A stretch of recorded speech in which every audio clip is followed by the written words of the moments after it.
I bought a mobile earlier this year, and a few months down the line, the camera of the mobile stopped working.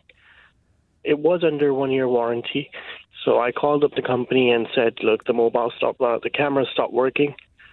Okay, we'll take a look at it." The company picked up the mobile. They had a look and they said basically not covered under warranty because it wasn't something to do with the manufacturing of the product. You can see from looking at the mobile that it has some wear and tear. It was properly dropped. That's why the camera has working, so you did not take reasonable care of the product. Just pausing there, Ali, there's a world of difference between wear and tear and dropping the camera. Which one was it? The thing is, I did not drop, the camera did not stop working because I dropped the mobile. It genuinely just stopped on its own. Okay, had you ever dropped the mobile? I mean, we all do, don't we? Yeah, I mean, we all do drop it. I'm not going to say I've never dropped the mobile. That would be unfair. But it is, I mean, for a fact, the camera did not stop working when I dropped the mobile. It just stopped working. Now, I said, look, I did not drop the mobile and it stopped working or anything. It just stopped working. Mm-hmm. But they said, no, we were looking at the mobile. There's a chip on the side, and it really has stopped working because you dropped it.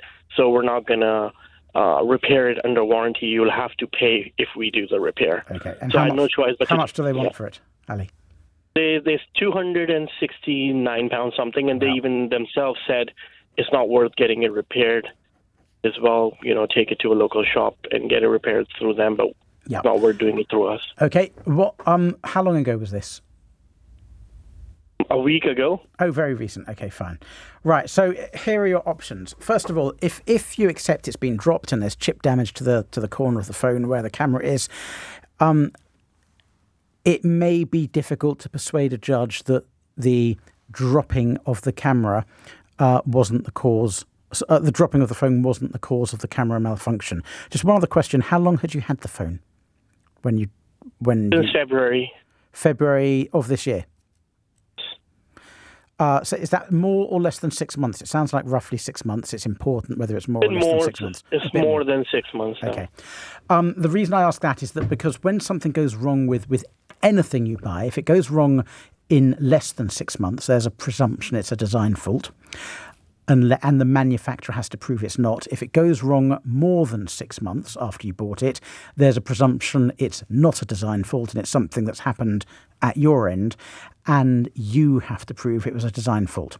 So the only way you're going to win a claim against the manufacturer, Ali, is if you can get an independent expert, and someone working in a local shop is a start. May not be perfect, but it's a start, to write a letter saying they've opened up the phone, they've looked at the camera, it is not a dropping or damage issue, it is a manufacturing issue. Now, I don't know whether you're going to be able to get somebody to write that letter, but the starting point before you could even get there is you have to pay somebody to open it up and look at it all, which will cost a little bit of money.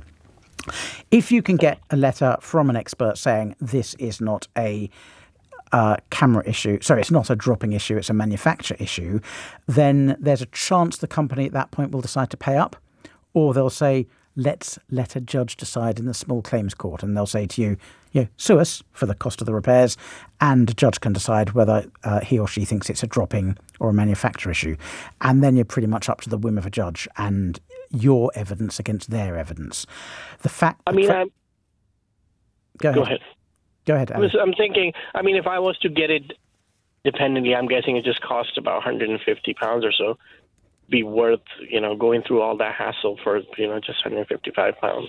Well, the answer to that, only you can decide. If it was me, I'd say it's probably not worth a hassle. For some people, 155 isn't an amount they can afford to throw away. But it's not a question of just getting 155 by taking a chance in court.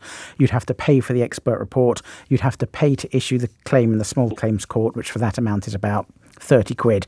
So it's not a risk-free court case. Thank you very much, Daniel.